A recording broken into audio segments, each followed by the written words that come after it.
Good afternoon, everybody, and welcome back to Procrastinator's Pit Stop. I am sitting here with another amazing guest for you today. I'm sitting with Renee Rechtenwald. After burning out as a high performing sales manager in his 20s, Renee transformed his life through therapy and personal development, becoming a mental coach and burnout specialist who now helps professionals, executives, and entrepreneurs regain energy, prevent burnout, and achieve lasting balance with fast, effective methods like Havening.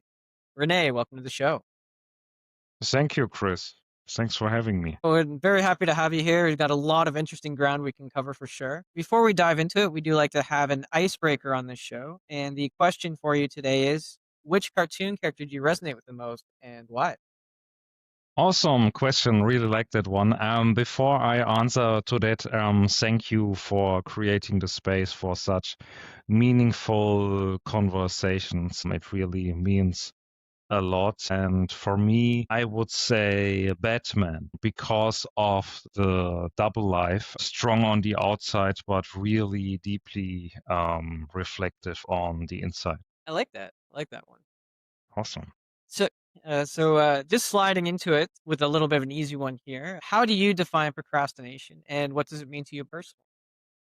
I define it as something you want to do later because in the first moment it really makes you feel better. It gives you such a kind of release. And for me, it hit me in my early 20s when there was a lot of work to do. And for me, it was like I need this pressure to perform. And when I had a deadline at 8, I started at 6 sometimes. And we all know that there's no 100%, cure all or anything like that when it comes to procrastination. But what's been your sort of method of overcoming it when it comes up? For me, it was understanding the feeling behind of it and try to figure out what feelings I'm trying to avoid and also what is the advantage I'm gaining from procrastination,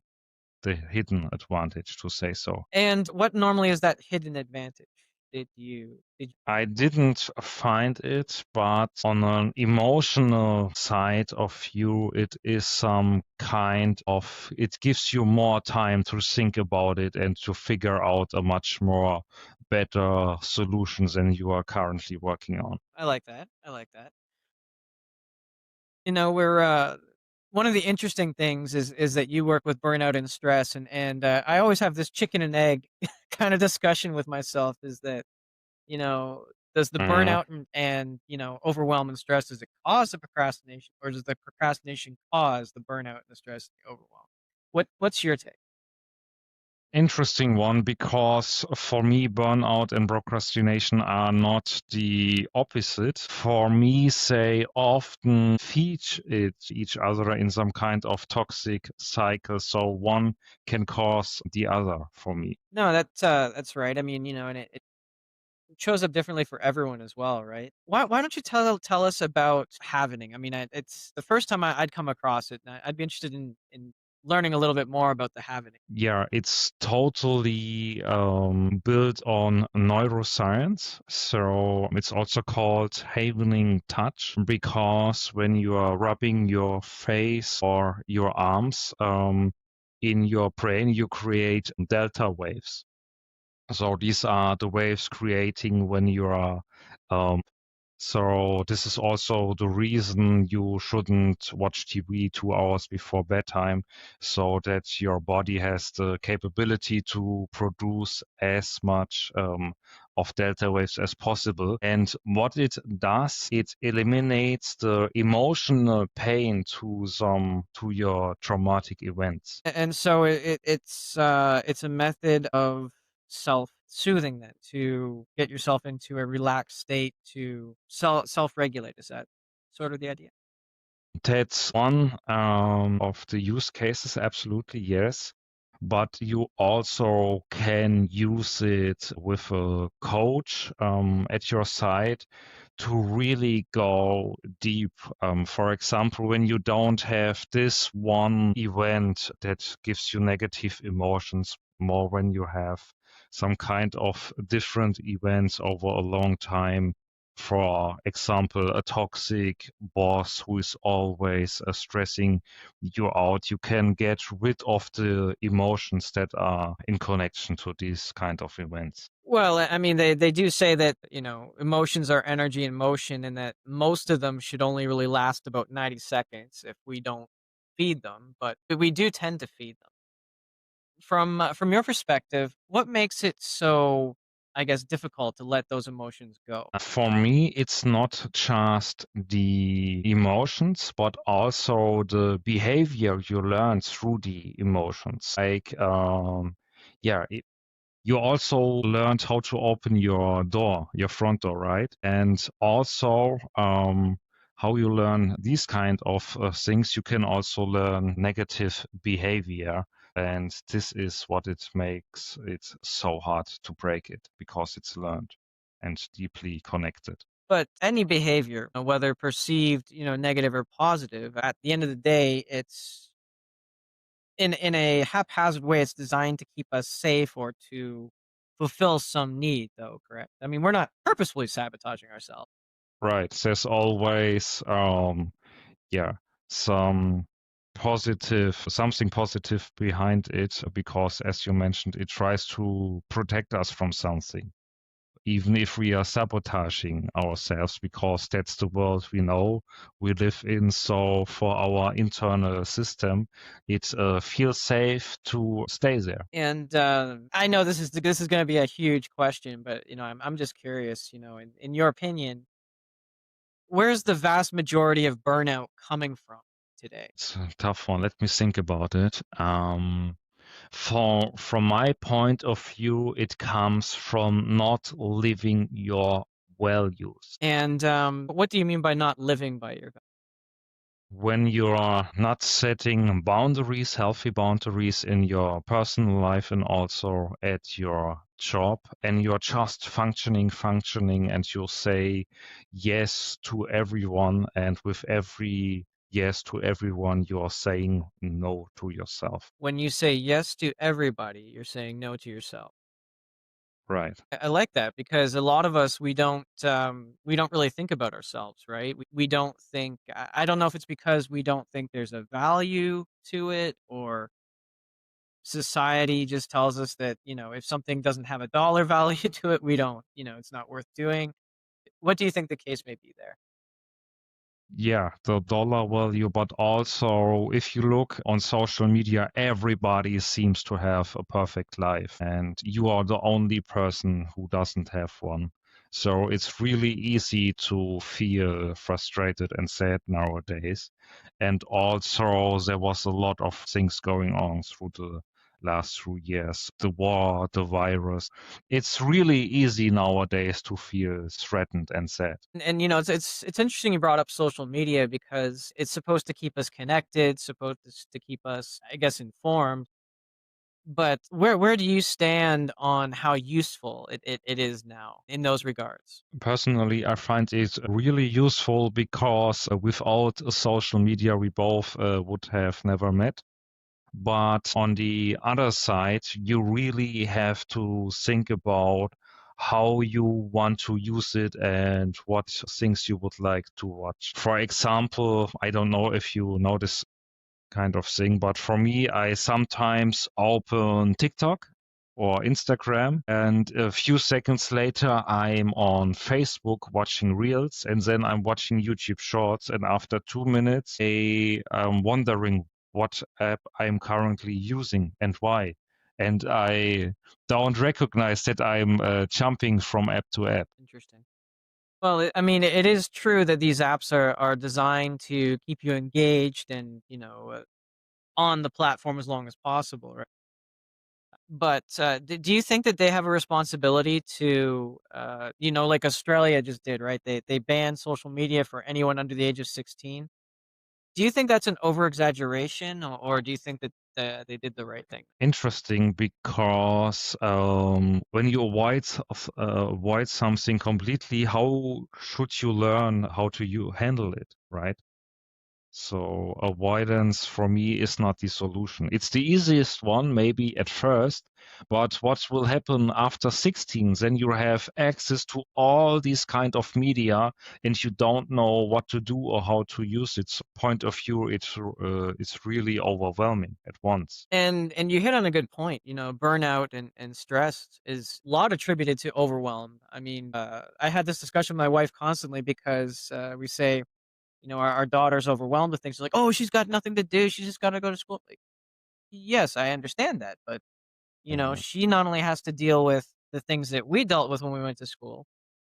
She's got to deal with. There's an increased flow of information. There's computer systems and AI. There's uh, new rules and regulations. There's all sorts of things that we didn't have to worry about.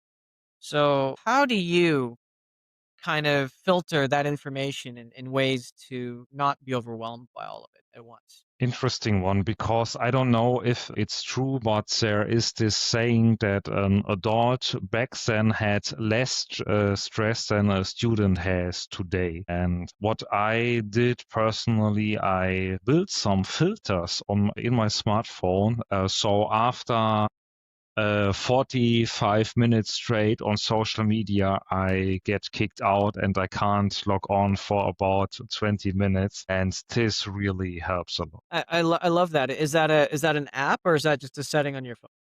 It's a setting for the iPhone, but I guess other smartphones have this as well. What do you think helped you the most in that time? We talked about, you hit burnout in your 20s through that sales pipeline job. But what do you think helped you the most during that time to get over? Really, well, how to say that? For me, it was the therapy actually, because I was sitting there and started wondering, well, I'm telling you, I'm burnout, I'm scared to leave the house, I'm not able to do my grocery shopping, and you are asking me questions about my parents, how they would react when I was a young kid and didn't want to do my homework, and I didn't see the connection here. So this really got me frustrated. So I bought every book about burnout that was on the market, and this really helped a lot. So reading a lot of Yes, and also being alone, because I was so scared at the time I couldn't talk to anybody, and it really drained my energy. are there any books in particular that stood out as being particularly helpful? I mean, you've said you read quite a bit. Is there any one or two that you felt really stood out? For me, actually, it was the Burnout Society, and also it's not related to burnout in particularly, but books written by Viktor Frankl, who is thinking about the meaning of life. You just reminded me, and it's so horrible because he has a quote that's really good, and I keep messing it up. It has the general idea is that between stimulus and the response is space, and it's in Mhm. that space that I decide what the response should be rather than react. Something like that. I'm sure somebody's gonna kick my butt in the comments all over the place because I always mess up that one. I But hope not. are you familiar with the quote or with the idea? With the idea, yes, I like it in theory, but not in everyday life, because you have so much patterns in your life that are learned also in your early days of childhood that you don't know. And every frustrating situation you go through is just a repeatal of this pattern. And to really recognize this is so hard to do, especially when you have some special kind of background with toxic parents and so on. So for me, this quote or idea makes it too easy. So like an oversimplification. Yes, absolutely. Well, it is an oversimplification. I mean, we can get all of psychology, the 8 or 9 years of education, $500,000 into basically 2 points, right? It's Right. the pursuit of pleasure or the avoidance of pain or discomfort, right? I mean, Right. And it's like, half a million dollars later, "Oh, thank you. Okay, great." What did I need to go to school for that, right? Right. But it's interesting because, and I understand how it's difficult to sometimes get to those connections because even myself, I remember a case where, I understand that because of this is all my behaviors, this is, why I do this, why I do that. But it took me 30 years to realize that it was also connected to something else. Mm, So right. sometimes, it takes a while putting that out there. If anybody feels bad because they can't necessarily understand why they do something, it took me 30 years to figure out one of those. It comes in time. Yeah, totally agree with. So, why don't you tell me, sort of your journey from that, that high performer to the burnout to now being a coach? What guided you on that journey?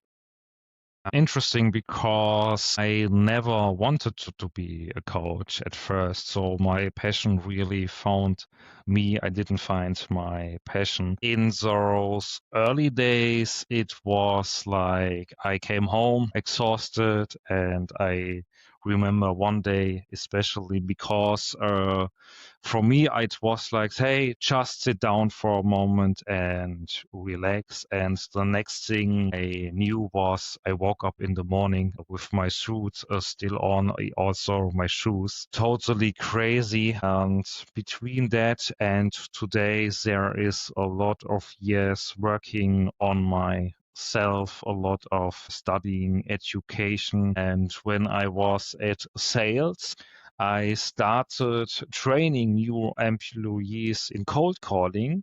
And what I recognized, it wasn't about the sales part, but also the mindset part. For example, limiting beliefs like I'm a salesperson, I have to be a crook to be successful, or I have to steal money from people in order to earn it. And this was the interesting part for me. And what I figured out with just mindset training or relaxation techniques, I always was hitting some kind of wall I couldn't go through. And this was the part for me when hypnosis and havening, yeah, came into place because I wanted to break through this wall. And after that, I got my first inquiries from other clients, CEOs, and that's how my passion found me. Well, and it's interesting. And another coach actually told me this, and it was that you find your purpose at the intersection between your passion, so what you're passionate about, and then what you need to heal. And at the intersection is like your purpose. Would you say that that played out in your case? Looking back, yes, absolutely. And this is also the reason I can say, totally honest, it never was my intention.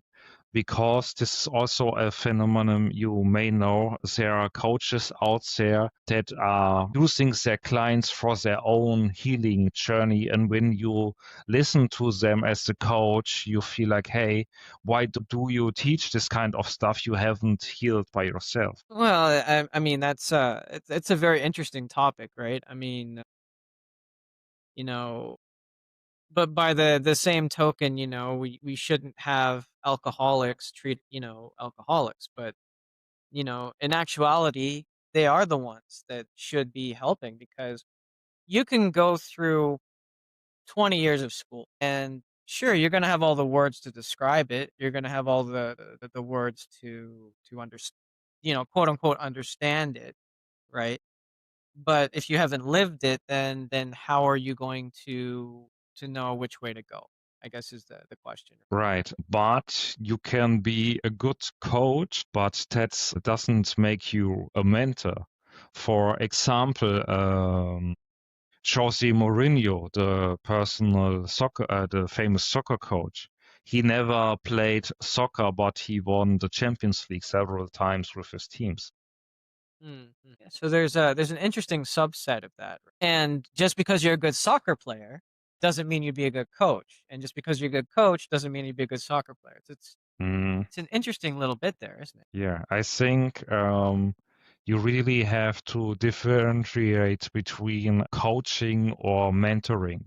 Because for me, a mentor lived through everything. Could you please correct me here grammatically how to say it correctly? So, a coach may or may not have lived through it, Right. but a mentor has been in that same position and is, mentor, sponsor. Yeah, mentor, sponsor. Yeah.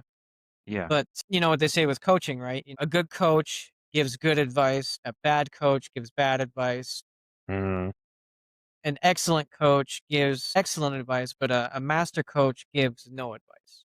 yes. So, how do you reconcile that with clients who come to you? Because I'm sure you've come across these ones as well. They come to you, they're burned out, they're stressed, whatever the case may be, and they say, "Oh, I want this resolved in 30 minutes." How do you how do you For me, it is like I don't know anything. I just ask questions and give you some kind of impulses. And if you say no to it, that's totally fine because a no is always can also be very important. And what would you say was your biggest challenge coming up this way Do you mean in coaching or for myself? for yourself in the journey from when you needed to heal yourself? It was to accept that I really need help here and also that it is okay to when you have to use medicine, right? Because for me, also in the early stages, I was like, well, I have to push through harder and I really can pull myself out there alone.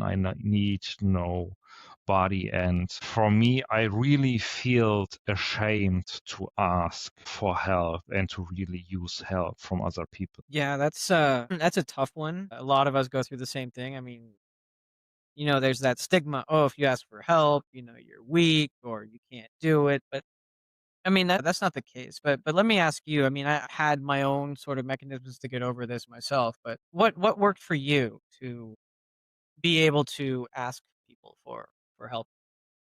What exercise?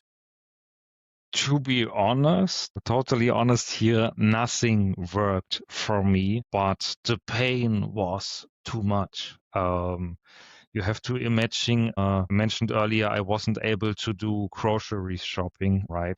So what I did was I had to order food that has been delivered to my front door every day.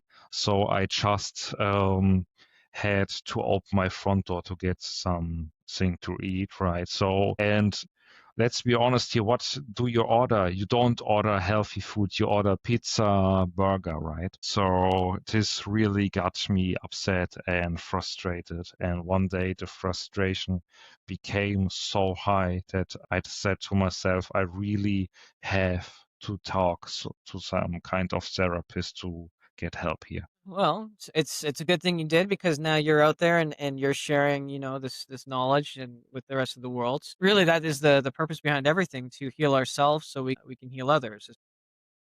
Right. And yeah, I So, really appreciate it.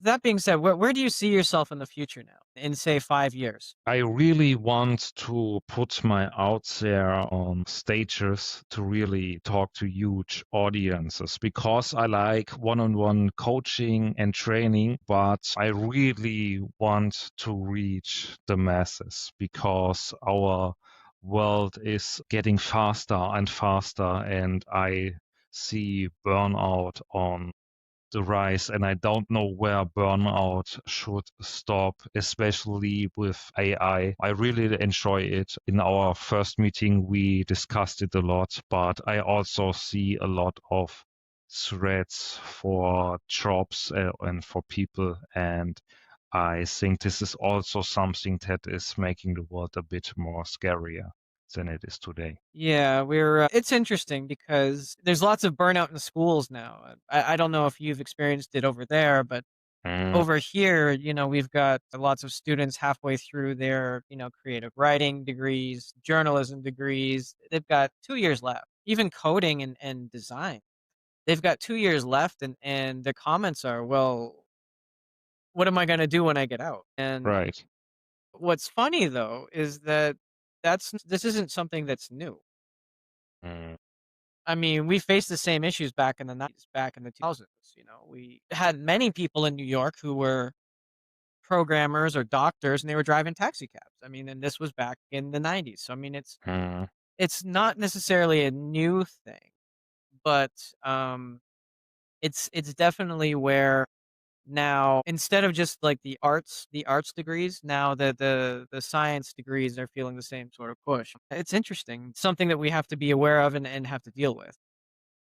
right, right. Because for me, the speed is the bad thing, and also the extent to all industries. Imagine supermarkets, cashiers. Everywhere you have these kind of self-checkouts nowadays. I guess in 5 or 10 years, everything is done by a robot, and you have cameras everywhere, and you can go through a supermarket or a mall, and you are there by yourself. Well, I can tell you one thing, shoplifters will have a field day Mm, absolutely. because, one of the things is that cameras have blind spots, right? And machines operate on programming. And if you know Mm, how they operate, you're never going to, I don't know. There are certain things I think where human creativity is still very much needed. absolutely. But I understand that though. The worry, some of the models are getting very good. There's a few AI coaching apps that are passable. I mean, I wouldn't want to use them long term, but I mean, if all you're really looking for is for somebody to say, "Hey, go, attaboy," pat on the back or Mm, something, I suppose they can give that to you. But what do you think about those apps? I really don't like them because they are programmed to answer in kind of a certain way. And a lot of AI does not contradict. So they say yes all the time. And I don't know if you heard about this. There was this suicidal guy, and he asked ChatGPT what would be the best bridge in his hometown to jump from. And ChatGPT gave him a list of bridges where he could jump from. Really scary. That's an interesting thing they got off the filter there, I guess. Wow. It's because normally when you put something in there, it's supposed to say you're not supposed to return any harmful information. And I guess it took it Right. literally. It's not harmful to other people, right? Mm, But it's harmful to him. Yeah, it's interesting. I actually had that discussion with somebody. They said they wanted to program an AI that would solve all the world's problems. It's like, okay, well that's easy. Destroy humanity. But no, you can't. You cannot harm humans. mm, And then the AI comes back with, it'll take a little longer, but if you sterilize the population in 2 generations, you will no longer have a problem. yes. But, that's it's still harm, right? So, I think you're right. We do need to, definitely very carefully decide how we're inputting these rules, Mhm. Yeah, yeah.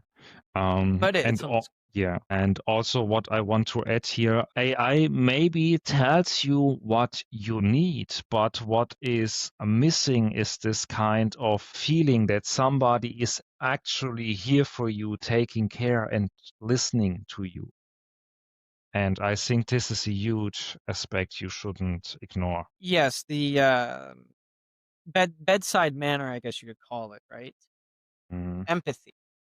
Yeah. So let me ask you this because, they're now saying that they have these little plush toys that are now robots that kids can hug and interact with and have fun with.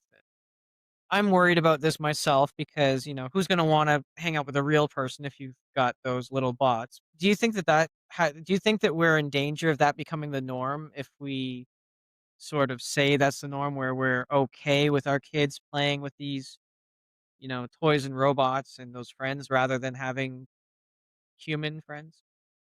interesting because we already had something like this in the 90s. I don't know what it is called in the US or in Canada, but in Europe it was called Tamagotchi, where you had this little pet to feed, or Mhm. like Furby, or what we had was this small dog on a leash, also walking and barking. I think he was called Pippi Max. So we already had that, but yeah, through this complete AI technology, it's much more easier now. And in Japan, for example, there are people already marrying their most liked comic book character. That's scary. So, how does that work if 700 people are married to Superwoman? I don't know, but it's actually possible. And for me, it's really scary because you are alone just in your bubble. And personally, I think this kills a lot of social skills. For example, my mother, she works as a secretary in a school for students between 15 to 21. And there was this young woman, and she was afraid to call an employer to ask for a job. And she asked my mom to do it because she is so afraid to use the cell phone and talk to unknown people. Interesting. Do you think that fear came from just not having experience talking to a person or not knowing what the outcome might be? I think it's because not experiencing that much talking to other people. Because when you need an appointment at the doctor, you can send an email or a message via WhatsApp. So there are a lot of social interactions today where you can interact, but you don't have to talk to someone actually. Interesting. Well, Renee, I could talk about this for another 5 or 6 hours for sure, but gotta be respectful of the time here. Is there anything that you wish I would have asked but didn't ask, or anything you feel we should have covered that we didn't? Interesting question, but I really appreciate all of your questions. And for me personally, I really did not miss anything because what I really liked is that you took your time to really think about the question. So I am really happy with the interview. Much appreciated. Thank you. Well, thank you so much for being on the show. Just before we go, though, what's the best way that our listeners can get in touch with Through Instagram actually, or yeah, via WhatsApp, because that's the fastest way I can reply to you. you? Okay, and not to worry, we will have those in the show notes for you, so they're easy enough for you to find. Once again, Renee, thank you Perfect. so much for being on the show, and to all our listeners, thank you so much for tuning in. And just remember, if you can't find that motivation or inspiration for yourself today, maybe just go out and try to be that motivation and inspiration for someone else. And we'll see you again next time. Awesome. Bye bye.